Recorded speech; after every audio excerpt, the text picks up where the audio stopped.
Most chicken farmers are stuck in a loop. You buy feed, chickens eat, feed finishes, you buy again. Prices keep rising, your profits keep shrinking. But here's the truth. Chickens were never designed to depend completely on bagged feed. They were designed to find food, process it, and sustain themselves. And if your birds stop producing the moment you stop buying feed, then you don't have a feeding system. You have a feeding dependency. If you're serious about reducing feed cost, improving bird health, and building a system that actually works long term, subscribe now. Because this is where we focus on practical systems, not guesswork. Now, here's where most people get it wrong. They ask, what should I feed my chickens? Wrong question. Nash, the better question is, how do I build a system where feed is always available? Because the moment feed starts coming from your environment instead of a bag, everything changes. Lower cost, healthier birds, more control. And today I'm going to show you how to build that system step by step. But understand this first. A self-feeding system is not about removing feed overnight. That's where many farmers fail. They rush it. Chickens lose weight. Egg production drops. And they panic. Then they go back to buying feed the same way. This is not about removing feed. This is about reducing dependence. Gradually, strategically, sustainably. Now, to build a system that actually works, you need to understand one thing. Chickens don't need feed. They need nutrients. And those nutrients come from four core sources. Protein, the greens, minerals, energy. Miss one. Your system collapses. Get all four right. Your chickens start feeding themselves. Let's break it down. Protein is the engine. Without enough protein, your birds will slow down. Egg production drops. Growth becomes weak. Feathers lose strength. This is why commercial feed is expensive. Protein costs money. And this is exactly where your biggest savings will come from. Most farmers ignore natural protein sources, or they don't trust them. But in reality, chickens naturally seek protein. Insects, larvae, aquatic plants. That's their instinct. So instead of fighting nature, you build around it. Start simple. Duckweed is one of the easiest protein sources you can grow. Small space, fast growth, high protein. Or create an insect attraction system. Even a simple organic waste zone can attract maggots and insects. Now your chickens are not waiting for feed. They are finding food. But protein alone is not enough. This is where the next layer comes in.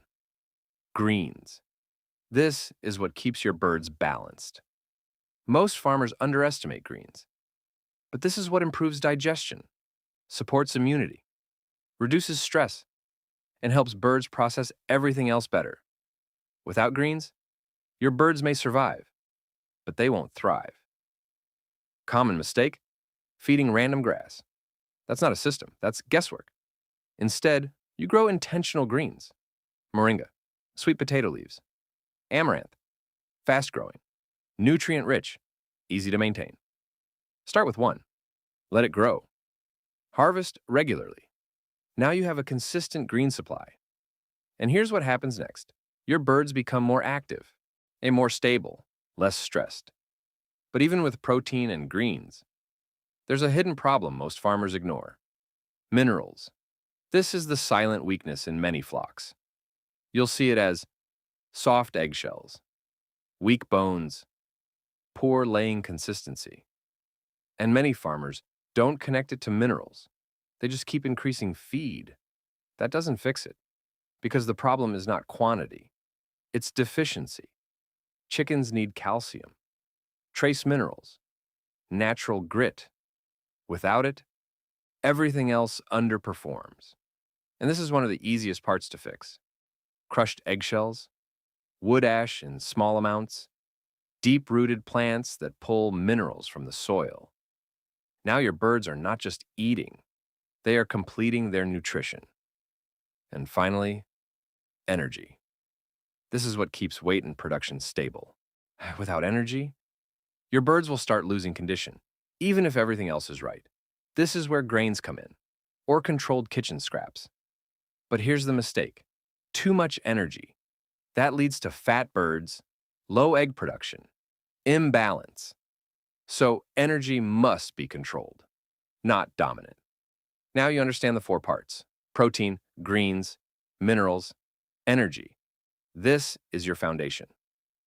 Now let's build the system. Step 1, start small. This is where most people sabotage themselves. They try to do everything at once. Too many plants, too many ideas, no structure. Then they get overwhelmed and quit. Don't do that. Start with one element. Pick one plant.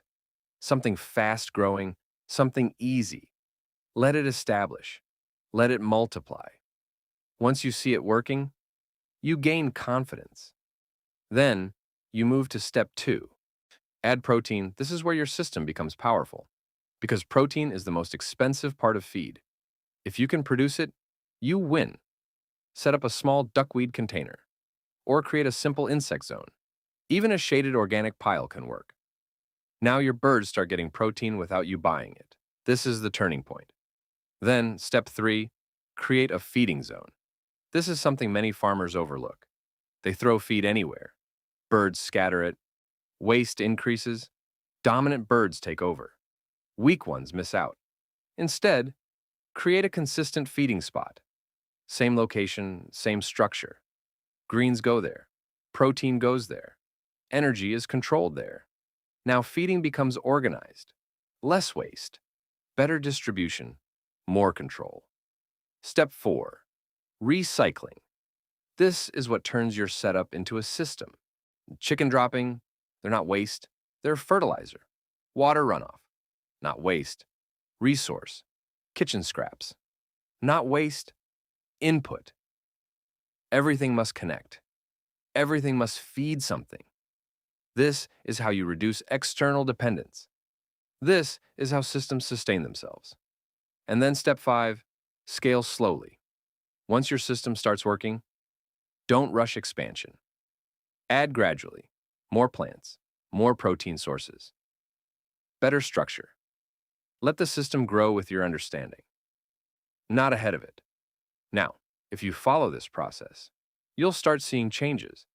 But this is where most people still fail. Mistakes. And they're very predictable. First mistake. Trying to remove feed too fast. This always backfires. Your birds are used to a system. You change it overnight. They suffer. Instead, reduce gradually. Let natural sources increase while feed decreases. Second mistake. Too much greens, no protein. Birds look active, but production drops. Because protein drives output. Balance matters. Third mistake.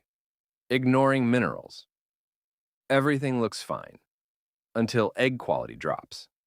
Then panic starts. Don't ignore the silent factors. Fourth mistake. Poor water management, especially if you're using systems like duckweed. Dirty water, stagnation, system failure. Water is life in this system. Keep it clean. Fifth mistake. Inconsistency. Starting strong, then stopping. Systems need consistency, even simple ones. Now here's what you should expect. Not overnight miracles, but steady progress. Lower feed costs, healthier birds, more stable production, less stress. And most importantly, control. You're no longer reacting to feed prices, you are producing your own system. And this changes how you farm. Now let's bring this together. Start small. Add protein early. Include greens. Never ignore minerals. Control energy. Recycle everything. Stay consistent. If you do this right, your chickens will slowly shift from dependence to self-sufficiency. And that's the goal. Not perfection. Progress. Most people will watch this, understand it, and still go back to doing things the old way. But a few will actually build this, and those are the ones who see real change. You're not just feeding chickens. You're building a system that feeds itself. If you're ready to take it further, the next step is learning how to design your coop and environment to support this system fully. Because even the best feeding system will fail in a poor setup. I'll see you in the next one.